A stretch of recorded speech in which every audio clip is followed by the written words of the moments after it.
Hey, TGIF, my fellow Met fans, how we doing? We made it to the weekend, and what a weekend it's going to be. We're going to ring down the curtain on the first half of the 2021 season. Four-game series coming up against Pittsburgh. Why is it four games? Because once again the rain came, and we have to play a split doubleheader, one admission paid tomorrow. And after that, 4 days off, I believe. It's now a 4 day break. And then we're back and rocking and rolling again. But what a first half it's been, hasn't it been? Everything that you possibly could have expected, right? Yeah, right. With all these injuries and what have you, who thought the Mets would be in the position they are right now? But we're going to be talking about that probably during the All-Star break and everything. Uh, what we want to touch about are the current hot topics of the day going on with the Mets, and that's why we're here. Yeah, the rain. How about the rain? Uh, should we put in quote 2021 season, the year of the injury and rain and split doubleheaders for the Mets? Because quite frankly, Mother Nature is wreaking havoc on the Mets schedule. Once again, another rain out as the series opener against the Pirates on Thursday night was postponed due to rain. Like I said, the Mets will now play a single admission doubleheader on Saturday with 4:10. That's the time the original game was supposed to start. So this is going to extend it to tonight. Not a bad day, actually. It would be enjoyable if the weather's nice, and I think it should be. And that's going to mark the Mets' 10th doubleheader of the season. Can you believe it? The 10th doubleheader of the season. I mean, when you think about it, I know a lot of people aren't fans of the 7 inning doubleheader, but when you have to play 10 of them and you chop off 2 innings, we're saving some pitching arms this year with that. It probably couldn't have come at a better time for the Mets. So as long as we get the starters to go 4 or 5 innings and the bullpen come in, we should be okay. And like I said, Pittsburgh's the type of opponent you want before the All-Star break. So hopefully we can win the series, win at least 3 out of 4. Like I said, anything can happen in baseball. These are all professionals, and any team could beat any other team on a given day. So it'll be interesting to see what happens. Now, the postponement was the Mets' third in the past week. Unbelievable. How come it never rains in Yankee Stadium? Well, they got the doubleheader at Yankee Stadium, too. But the first game of the series against the Yankees in the Bronx was last Friday, and that was postponed. And the Tuesday night game against the Brewers was postponed.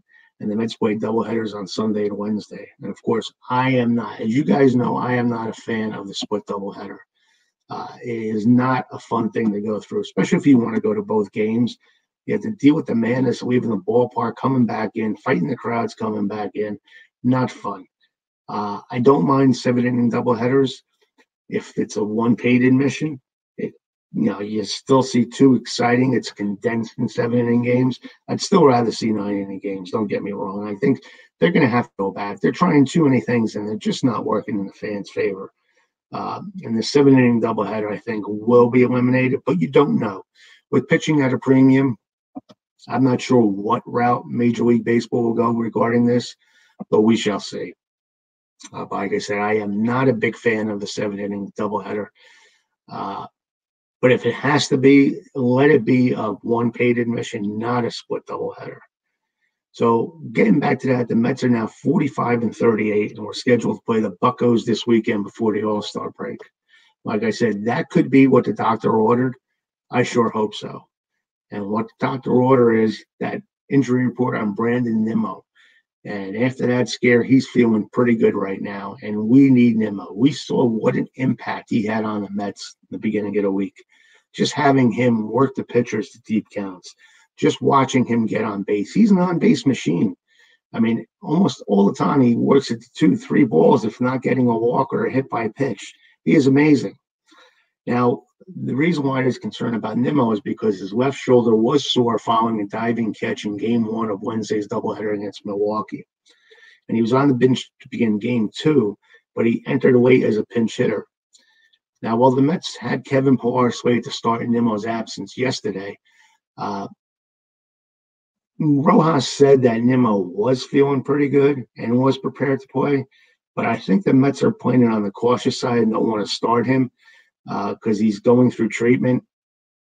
But he went through the pregame stuff indoors and he felt pretty good. So I'm not sure what his status is going to be this weekend. I'd love to see him in there, but I'm not one to force a player to play if he's not injured. If he's injured, you always want to be cautious. You don't want long-term effects resulting from this. So it looks like the Mets may just have him coming off the bench.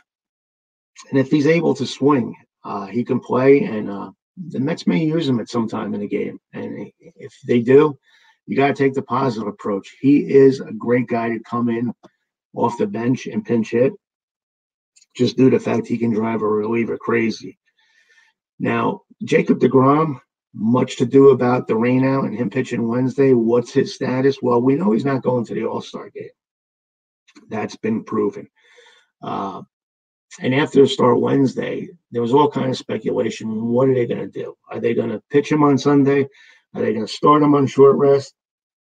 Maybe only bring him in for a couple innings, or just wait until the All-Star break. I think the perfect case scenario is just let him rest the 8-9 days, get healthy. Sometimes the human body needs that. But if they are going to pitch him, my recommendation is to have him come in and pitch 1 or 2 innings, maybe do that old opener thing like Tampa Bay's famous for, or coming in relief. Jacob deGrom coming in relief, he'll make Diaz look like a golf caddy. But anyway, before we even go there, I guess they're going to wait and see how he throws on his side sessions. And I think they'll probably know more probably on Friday or Saturday. But there is a doubleheader Saturday, and the one thing the Mets need to do is break this streak. In the last 5 doubleheaders, they won the first game and lost the nightcap. I know it's tough to win a doubleheader, but sooner or later, the law of averages has to break. I hope it just goes in our favor. And every day it seems like the transaction wire, something's happening. And Nick Tropiano is recalled from AAA Syracuse to give the Mets a fresh arm. And Robert Stock, who pitched the nightcap of Wednesday's doubleheader, was optioned out again. So that's interesting. What is even more interesting is you don't hear the boo birds for Edwin Diaz anymore. And to be honest with you, he, along with Taijuan Walker, would be legitimate replacements for Brandon Nimmo in the All-Star game.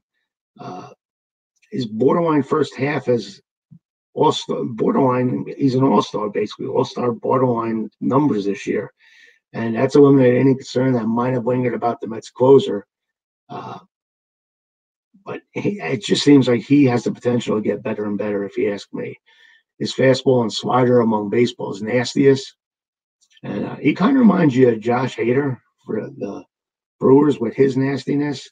And Diaz has converted 18 and 19 save opportunities. And that's been fantastic. He has a 2.94 ERA and a 1.10 whip in 34 appearances, and that includes all his bad performances. So when it's needed to, he's come through in the big occasions. And he averages 99 miles per hour on his fastball, four-seam fastball. And that's at the top of the list. So we got a guy who can throw like nobody else can in baseball. And with a slider, Diaz has held hitters to a 154 batting average. But there's still an issue with walks with him. He's issued 13 and 33 and 2/3 innings. And his latest escape act, I don't know if you guys were watching the game Wednesday, but it was something. His latest escape act was in Wednesday's doubleheader when he walked 2 batters and hit another, surrendering an unearned run in the 8th before getting the Mets win. And the Mets won the game in the bottom of the 8th in that 4-3 victory. But I think that the key here is Diaz needs work. When he has a few days off, he's a little bit rusty when he comes in. So you may have to bring him in like every 3rd day, even if you don't need to, just to get him some work. But in his save situations, Diaz has been lights out. He's got a .90 ERA with 27 strikeouts and 4 walks in 20 innings. And in non-save situations, all right, cover yours if you want to, he's pitching to a 6.39 ERA with 16 strikeouts and 7 walks in 12 and 2/3 innings. But it's perplexing because pitching coach Jeremy Hefner can't figure out what the difference is when he started in a save situation and non-situation. They can't pick up anything that's different. So it's really strange, really strange. But again, he's pitched so well. I think if Walker doesn't get the nod, it has to be Diaz. We have to have a Met on that team somewhere, don't we? Uh, but Diaz may be the one slided because there's some real good competition for the reliever spot in the National League with Hader, Melancon, and Alex Reyes, who already is selected to the National League team. So whether that make Diaz the fourth one, I don't know. They're all in the same boat, but he deserves to be there too. I guess it's just a matter of numbers. I think Taijuan Walker is going to be the guy who gets there. And how about Taijuan Walker? Oh my goodness. What a bargain they got signing him as a free agent. That is one of the all-time Met deals. And if it translates into postseason success, we are going to be thankful forever and ever. And we're lucky because it looks like the Mets were hot in pursuit of Trevor Bauer, and I'm so glad we didn't sign him, and I don't want to get into that. Well, I'll tell you the reason why, aside from his personal stuff that's going on. I don't think Bauer should have been the Met who was the highest paid when he wasn't even an organizational player. I think you reward your DeGroms in the organization. Even when it comes to like Conforto, I'd rather have him sign as a Met than have another outfielder come in. There's something about familiarity and building a winning attitude in the organization. I think the Mets are doing the right thing. It started with DeGrom, even though that wasn't a Steve Cohen move. But I think you need to reward these guys. And if Walker's one of these guys after the 2-year contract, and he's still pitching well, the Mets have to seriously look at extending him and making him a permanent Met. It seems like he's found his niche here in Flushing by the Bay. But getting back to the originality of it all, in February, he was still available. And I don't think the Mets were hot on his radar and vice versa. But he did sign that $20 million 2-year deal, and it worked out. So timing is everything, and it worked out that Walker was still not signed, and the Mets needed a pitcher after Bauer dissed them. So he is one of the bargains of the year. If they had such a title as Bargain Baseball Player of the Year, off signing during the year, it has to be Taijuan Walker, wouldn't you say? I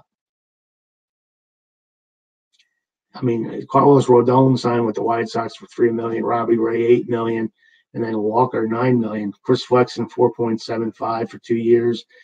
Adam Wainwright 1 year, $8 million. So Walker's up in that bunch, and Carlos Rodon has really, really pitched well, but we had no chance of getting him. And Robbie Ray was one of those guys, but I am so content that we signed Taijuan Walker. Very, very, very pleased. Very, very, very, very pleased. And you know what I'm pleased about? All the stuff I'm hearing about the Brooklyn Cyclone players. The team's not doing that well. But Ed Blankmeyer, who coached St. John's for 24 years, turned pro, and now he's managing the Brooklyn Cyclones. And he's got 3 studs on that club right now. Francisco Alvarez, Ronnie Mauricio, and Brett Beatty. And they are, according to MLB.com, the Mets' number 1, 2, and 4 prospects. And Alvarez and Beatty have even been selected to represent the organization at the Futures game on Sunday at Coors Field. And they're all different in their approach to the game, the different personalities, and different, I guess, ways to judge them, but they're all good. And you can start with Alvarez. He's a 5'10", 230-pound catcher, and he's become an offensive force. And he's young. He's already been dubbed the baby bull by manager Blankmeyer. With Mauricio and Beatty, Alvarez went to the Mets alternate site in Brooklyn last year and was at this year's big league spring training in Port St. Lucie. And even without a major league season last year, Alvarez feels he's on track. He says, you have to catch more than 100 games, and I want to play a full season. So there really wasn't an off year. I was just a lot of preparation, hard work, and getting mentally strong. And it's really paid off. Now, he started this year with Wellway St. Lucie, and he had a 1.213 OPS. And after 15 games, the brass said, okay, we got to move this guy. He's just so damn good. And he was elevated to Brooklyn.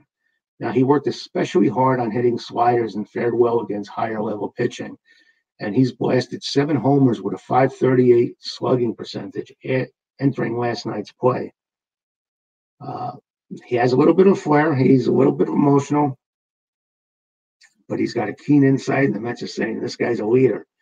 So the future may be looking bright. We'll love to see a guy like Alvarez because we've never really had a fantastic all-star type catcher come up through the organization. So this is going to be fantastic what happens. A lot of prospects, and you know about prospects. Sometimes they work out, sometimes they don't. But we'll see what happens. And how about Blair Beatty? Brett Beatty, I should say. He's hitting his stride, and he's among the top 10 qualified high A East hitters in on-base percentage and OPS, and he has 7 homers entering play Wednesday. And after taking reps with Alonso Conforto, he's familiarizing himself with the Met players. He's thrilled to have his own potent middle of the order. And with him, Mauricio, and Alvarez in there together, they're a fun watch. I might even subscribe to MLB.TV just to watch these guys. But he's been good. And now they're putting him out to play in left field a little bit. They want to see his versatility because he does have versatility and has good baseball abilities. But they still have confidence in him at third. Want to see if they can get ready and add more to his game as he rises through the ranks.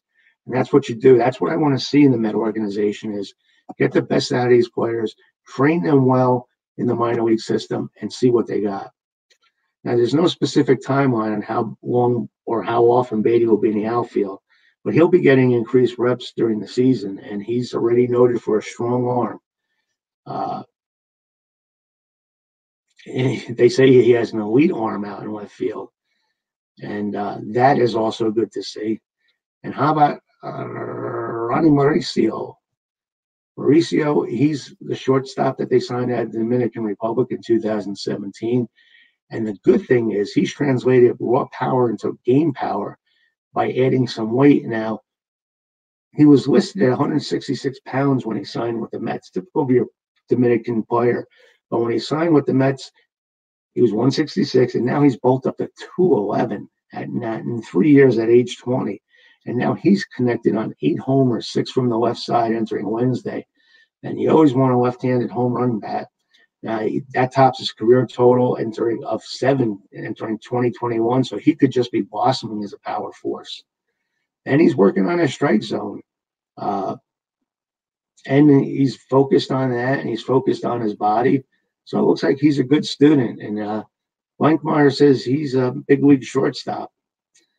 But we'll see what happens. We got Lindor locked in for 9 years, so he's another guy that could be switched around. He may be the one going to third base, and who knows, maybe that's why they're playing Beatty out there out in left field. But we shall see. And what else should we see? We should see how the Mets do in this series. So again, tonight, it's a 7-10 start out in Citi Field, Flushing by the Bay, God's country. We have Taijuan Walker, 7-3 with a 2.44 ERA going against JT Brubaker, 4-8, 4.09 ERA. We'll be back here to talk about it tomorrow. So enjoy the game. Hopefully the weather clears. It looks like it is. And we'll be able to see some baseball in Flushing tonight. Take care, and we'll talk soon.